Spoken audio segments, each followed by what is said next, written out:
ஒரு தியாகம் ஒட்டுமொத்த பிரபஞ்சத்தையே காப்பாத்துச்சு. வாங்க அந்த கதைய பார்க்கலாம். வாங்க, அழிவின் விளிம்பில் இருந்த பிரபஞ்சத்தை ஒரு கருணைச் செயல் எப்படி காப்பாத்துச்சுன்னு பாப்போம். இந்த கதை சிவனை பற்றியது. அவரை ஏன் அப்படி ஒரு பெரிய பாதுகாவலர்னு சொல்றோன்னு இதுல புரியும். சாகாவரம் அதுதான் உங்களோட ஒரே குறிக்கோள். ஆனா அதுவே ஒரு பெரிய ஆபத்துக்கு வழிவகுத்துருச்சு. அது சாதாரண விஷயம் இல்ல, முழு பிரம்மாண்டத்தையுமே அழிக்கக்கூடிய கொடிய ஹலாஹலம். சரி, இந்த பிரம்மாண்டமான பேரழிவிலிருந்து பிரபஞ்சம் எப்படி காப்பாத்தப்பட்டதுன்னு பார்க்கலாம். பயந்து போன தேவர்கள் எல்லாரும் இந்த அண்ட சராசரத்தையே காக்கக்கூடிய ஒருத்தர்கிட்ட தான் உதவி கேட்டாங்க. சிவன் நிலைமையோட தீவிரத்தை உடனே புரிஞ்சுக்கிட்டாரு.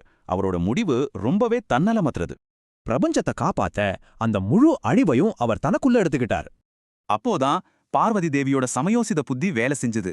விஷம் பரவாம தடுத்தாங்க. அதனாலதான் அந்த ஹலாஹல விஷம் அவரோட தொண்டையிலே தங்கி நீல நிறமா மாத்திடுச்சு. இந்த நிகழ்வு தான் சிவனுக்கு நீலகண்டன் அப்படிங்கிற ஒரு மரியாதைக்குரிய பேரை கொடுத்துச்சு. பாருங்க, அவரோட அந்த தியாகம் ஒட்டுமொத்த பிரபஞ்சத்துக்கும் நன்மை செஞ்சது. உண்மையான பலம்னா என்னன்னு இந்த கதை நமக்கு சொல்லுது. அது தைரியம், தியாகம், மத்தவங்கள பாதுகாக்கிறது. அவரோட கதை இன்னைக்கும் பல பேருக்கு ஒரு பெரிய உத்வேகமா இருந்துட்டு இருக்கு. இது நம்ம வாழ்க்கையிலயும் யோசிக்க வேண்டிய ஒரு முக்கியமான கேள்வியை எழுப்புது இல்லையா?